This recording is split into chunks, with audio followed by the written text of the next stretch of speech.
Hi viewers, welcome to our channel. ప్రస్తుతం మనతో పాటు సీనియర్ జర్నలిస్ట్ దాము బాలా సార్ ఉన్నారు. వారితో మాట్లాడదాం. నమస్కారం సార్. నమస్తే సార్, ఓటుకు నోటు కేసులు మరోసారి తెరపైకి వచ్చింది సార్. రేవంత్ రెడ్డి గారికి సుప్రీంకోర్టు నుంచి మరి ఇష్యూలో నోటీసులు అందడం జరిగింది. సో ఎందుకు ఈ నోటీసులు ఇప్పుడు ఇచ్చారు, మరి దీని వెనుక కేసీఆర్ గారు ఉన్నారని చెప్పేసి కొన్ని న్యూస్లు రావడం చూస్తున్నాం. మరి దీనివల్ల సీఎం గారి పదవికి ఏమన్నా ఎఫెక్ట్ పడే అవకాశం ఉందా సార్? గతంలో చూసుకుంటే మనకి ఆళ్ల రామకృష్ణారెడ్డిది వీళ్ళ మీద కేసు వేశాడు. చంద్రబాబును కూడా ఛార్జ్షీట్లో యాడ్ చేయాలనేది ఆయన డిమాండ్ చేశాడు. అట్లాగే దీన్ని సిబిఐకి అప్పగించాలనేది కూడా ఇంకో డిమాండ్ చేశాడు. అయితే ఇప్పుడు ఆయన మళ్ళీ కాంగ్రెస్లో చేరాడు. సో ఈయన కాంగ్రెస్ మంత్రి కాబట్టి దాన్ని ఆయన ఏమన్నా విత్డ్రా చేసుకుంటాడా ఆళ్ల రామకృష్ణారెడ్డి అనేది చూడాలి. ఎందుకంటే కాంగ్రెస్ సీఎం మీద ఆయన ప్రొసీడ్ అయ్యే పరిస్థితి లేదు. ఒకవేళ విత్డ్రా చేసుకోకపోయినా దాన్ని వాళ్ళ లాయర్ల ద్వారా లేట్ చేయిస్తూ ఉంటారు. అలాగా అది ఏమి ముందుకెళ్ళకపోవచ్చు. అయితే ఇంకొక పరిణామం చోటు చేసుకునింది నిన్న. అదేంటంటే గతంలో బీఆర్ఎస్ మాజీ మంత్రి బీఆర్ఎస్ నాయకుడు జగదీష్ రెడ్డి సుప్రీంకోర్టులో ఒక పిటిషన్ వేశాడు. ఆ పిటిషన్ ఏంటంటే ఈయన రేవంత్ రెడ్డి ఈ మీద ఉన్న ఈ ఓటుకు నోటు కేసుని తెలంగాణ హైకోర్టు నుంచి మధ్యప్రదేశ్ హైకోర్టుకి మార్చాలి అనేది ఆయన వేసిన పిటిషన్. ఆయన చెప్పిన రీజన్స్ ఏంటంటే ఇక్కడ రేవంత్ రెడ్డి సీఎం అయ్యాడు, హోం శాఖ కూడా ఆయన దగ్గర పెట్టుకున్నాడు కాబట్టి ఆయన ఇన్ఫ్లుయెన్స్ చేసే అవకాశం ఉంది. సో ఆయన స్పీడీ ట్రయల్కి కూడా ట్రై చేస్తున్నారు వాళ్ళు. సో ఈ కేసుని త్వరగా ఆయన అధికారంలో ఉన్నప్పుడే ముగిచ్చేసుకొని కొట్టించుకోవాలనే ప్లాన్లో ఉన్నాడు.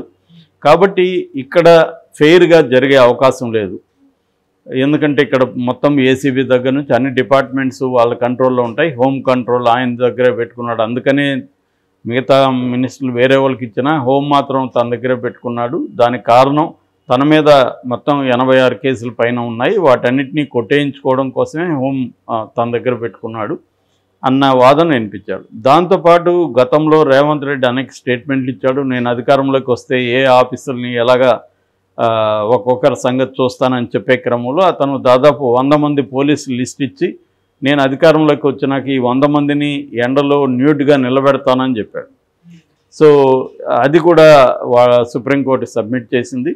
అప్పుడు సుప్రీంకోర్టు కామెంట్ చేసింది, అలాగా ఇన్ఫ్లుయెన్స్ చేస్తే మేము చూస్తూ ఊరుకోము, మేము ఇంటర్వ్యూన్ అవుతాము అని చేసింది. అయితే వీటి వాదనలతో సుప్రీంకోర్టు ప్రైమా ఫేసి అంటే ప్రాథమికంగా కన్విన్స్ అయినట్టే కనబడుతుంది. ఎందుకంటే దాన్ని కొట్టేయకుండా ప్రతివాదులకు నోటీసులు ఇచ్చింది. అంటే రేవంత్ రెడ్డికి వ్యక్తిగతంగా ఇచ్చింది, సీఎం హోదాలో కూడా ఇచ్చింది, గవర్నమెంట్ తరఫున కూడా. సో దీన్ని ఇప్పుడు 4 వారాల గడువు ఇచ్చింది. 4 వారాల తర్వాత వీళ్ళు కౌంటర్ వేస్తారు. వేసిన తర్వాత అప్పుడు మళ్ళీ దీని మీద విచారణ జరుగుతుంది, వాదోపవాదాలకు స్కోప్ ఉంటుంది. అప్పుడు సుప్రీంకోర్టు కన్విన్స్ అయితే, ఈ జగదీష్ రెడ్డి అడ్వకేట్ల వాదంతో సుప్రీంకోర్టు కన్విన్స్ అయితే అప్పుడు సుప్రీంకోర్టు దీన్ని అటు పంపించే మధ్యప్రదేశ్ భోపాల్ హైకోర్టుకి ఈ కేసును పంపించే అవకాశం ఉంటుంది. అలాగ పంపించినప్పుడు రేవంత్ రెడ్డి కొన్ని ఇబ్బందులు ఉంటాయి. ఎందుకంటే అక్కడ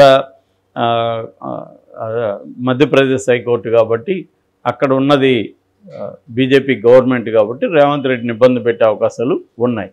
ఒకవేళ ఏమన్నా దీంట్లో సిబిఐ ఎంటర్ అయితే కూడా రేవంత్ రెడ్డికి ఇబ్బందులే. ఎందుకంటే మామూలుగానే కాంగ్రెస్ సీఎంలని లేదా రీజనల్ పార్టీ సీఎంలని తమకు అనుకూలంగా లేకపోతే బీజేపీ ఎప్పటి నుంచో ఇబ్బందులకు గురి చేస్తుంది. ఇప్పుడు మమత అండ్ మన స్టాలిన్ వీళ్ళిద్దరినీ ఇంకా డైరెక్ట్గా ఇబ్బంది పెట్టట్లేదు, కానీ వాళ్ళ క్యాబినెట్లో కానీ వాళ్ళ అధికారులను కానీ ఇబ్బంది పెడుతూనే ఉంది. మన బాలాజీ అనే అతన్ని మినిస్టర్ని అరెస్ట్ చేశారు, జైల్లో ఉన్నాడు ఇప్పుడు ఆయన, ఈడీ అరెస్ట్ చేసింది. అట్లాగే మమతా దీంట్లో కూడా అనేక మంది ఆఫీసర్లని కేసులు పెట్టారు, అరెస్ట్ చేశారు, అరెస్ట్ చేస్తున్నారు అట్లా. సో ఇలాగ తమ కంట్రోల్లో ఉండని వాళ్ళని విపరీతంగా హరాస్ చేయడం అనేది బీజేపీ రకరకాల పద్ధతుల్లో చేస్తుంది. కేజ్రీవాల్ సంగతి చూస్తున్నాము. ఆయన హేమంత్ సోరెన్ని జైల్లో పెట్టారు. సో ఇలాగా తమకు అనుకూలంగా లేదు అనుకుంటే అది ఏ ప్రభుత్వం అయినా సరే ఆ ప్రభుత్వాన్ని ఇబ్బంది పెట్టడం, ఆ సీఎంల్ని కేసులు పెట్టడం, ఈడీ సిబిఐ ఇదే పనిలో ఉన్నాయన్నమాట. ఏదో ఒక కుంభకోణాన్ని అంటగట్టడం, ఆ కుంభకోణాన్ని వీళ్ళే చేశారని చెప్పడం, దాన్ని త్వరగా కూడా ముందుకు తీసుకెళ్లకుండా హరాస్ చేస్తూ ఉండడం అనేది జరుగుతుందన్నమాట. అంటే కాళ్ళ బేరానికి తెప్పించుకోవడానికి బీజేపీ పని చేస్తుంది. సో ఆ రకంగా ఆల్రెడీ అందుకనే మనకి డీకే శివకుమార్కి ఎందుకు సీఎంగా ఇవ్వలేదంటే ఇది కూడా వన్ ఆఫ్ ద రీజన్స్ అనమాట. ఇది కూడా ఒక కారణం. ఎందుకంటే ఆయన మీద అనేక కేసులు ఆల్రెడీ ఈడీ సిబిఐ పెట్టిన కేసులు ఉన్నాయి. రెండోది సిబిఐ కొత్త డైరెక్టర్ని కూడా ప్రవీణ్ అనే అక్కడి నుంచి తీసుకెళ్లారు. కర్ణాటక డీజీపీగా ఉండి ఇంతకుముందు డీకే శివకుమార్కి ఆయనకి మధ్య గొడవలు ఉన్నాయి. సో ఒకవేళ ఆయన సీఎం అయితే ఆ కేసులను ముందుకు తెచ్చి ఆయన అరెస్ట్ చేసి ఇప్పుడు ఎట్లాగైతే హేమంత్ సోరెన్ అరెస్ట్ చేశారో అలాగా డీకే శివకుమార్ని అరెస్ట్ చేయాలనేది బీజేపీ ప్లాన్. ఆ ప్లాన్ని తిప్పుకొట్టడానికే అతనికి సీఎంగా ఇవ్వకుండా డిప్యూటీ సీఎం ఇచ్చారనేది ఒక వార్త. సో ఈ కాంటెక్స్లో రేపొద్దున రేవంత్ రెడ్డిని కూడా ఇక్కడ ఇబ్బంది పెట్టే అవకాశం ఉంది. ఇబ్బంది పెట్టడం ద్వారా కాంగ్రెస్ని ఇక్కడ ఇబ్బంది పెట్టచ్చు. రేవంత్ రెడ్డి ఒక్కసారి ఉన్న ఆయన ఈ కేసుని ఆయన మెడకు చుట్టి ఆయన మీద సీరియస్ యాక్షన్ తీసుకుంటే అప్పుడు ఇక్కడ కాంగ్రెస్ సూపులో పడే, ఒకసారి రేవంత్ రెడ్డి లేదంటే 10 మంది వస్తారు, 20 మంది వస్తారు ముఖ్యమంత్రులు పోటీలకి. సో దాన్ని డీల్ చేయడం ప్రాబ్లం అవుతుంది. ఆల్రెడీ కేసీఆర్ కాసు కూర్చున్నాడు. ఏమాత్రం ఇక్కడ చిన్న పగులు క్రాక్ కనబడితే దాన్ని ఆయన మొత్తంగా ఓపెన్ చేసేస్తాడు. సో ఇటువంటి ఒక కాంటెక్స్ట్లో రేవంత్ రెడ్డి ఖచ్చితంగా అది సింహాసనం అంటారు, ముళ్ళ సింహాసనం మీద కూర్చున్నట్టు అవుతుంది ఈ కేసు కానీ ఇది తేలకపోతే. మరి ఇట్లా కోర్టులు వేరే దానికి మారుస్తాయంటే మార్చే అవకాశాలు ఉన్నాయి. గతంలో ఈనాడు తరపున రామోజీరావు గారు సాక్షి విషయంలో ఇదే అడిగాడు సుప్రీంకోర్టుని, మాకు ఆంధ్రప్రదేశ్ హైకోర్టు మీద నమ్మకం లేదు, మీరు మార్చండి అన్నప్పుడు దాన్ని ఢిల్లీకి మార్చారు ఆ కేసుని. సో అదే కన్విన్స్ కాకపోతే మార్చరు. మొన్న మళ్ళీ రామోజీరావు గారే ఈ మార్గదర్శి కేసులో వెళ్ళినప్పుడు మార్చలేదు, అవసరం లేదు ఏపీ కోర్టులోనే ఉంచండి అని సుప్రీంకోర్టు చెప్పింది. అంటే అది కేసును బట్టి ఉంటుంది. కేసును బట్టి కేసుకు సంబంధించిన ఫ్యాక్ట్స్ ఎట్లా ఉన్నాయి, దాంట్లో వీళ్ళ ఆర్గ్యుమెంట్స్ లాజికల్గా ఉన్నాయా లేదా అనేది సుప్రీంకోర్టు చూసి కన్విన్స్ అయినప్పుడు సుప్రీంకోర్టు మార్చకపోవచ్చు. సో ఆ రకంగా రేవంత్ రెడ్డి మారిస్తే మాత్రం కొంత రేవంత్ రెడ్డికి ఇబ్బందులు తప్పవు. ఎందుకంటే అక్కడ మధ్యప్రదేశ్లో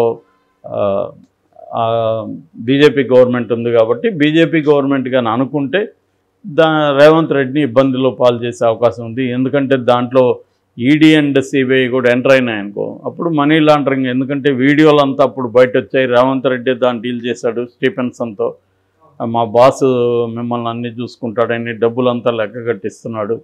సో ఇప్పుడు ఐటీ కూడా దాంట్లోకి వస్తుంది. ఆ డబ్బులు రేవంత్ రెడ్డికి ఎక్కడవి ఇవన్నీ మళ్ళీ రంగంలోకి వస్తారు.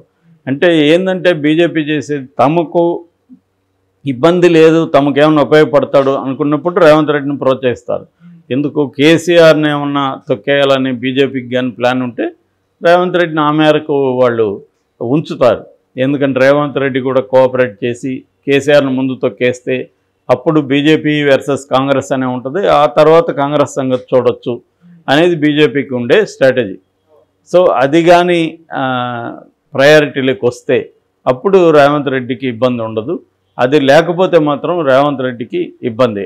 అంటే కేసీఆర్ బీజేపీ కలిసి రేవంత్ రెడ్డిని ఇబ్బంది పెడతాయా, బీజేపీ రేవంత్ రెడ్డి కలిసి కేసీఆర్ని ఇబ్బంది పెడతాయా అన్న స్ట్రాటజీ, ఈ రెండిట్లో ఏ స్ట్రాటజీ ముందుకు వస్తుందనే దాన్ని బట్టి ఈ కేసు కూడా తేలే అవకాశం ఉంది. ఏదేమైనా రేవంత్ రెడ్డి జాగ్రత్తగా ఉండాల్సిన అవసరం ఉంది. ఈ కేసు ఏమాత్రం ఇదైనా ఆయనకి చుట్టుకునే అవకాశం అయితే కనిపిస్తాం.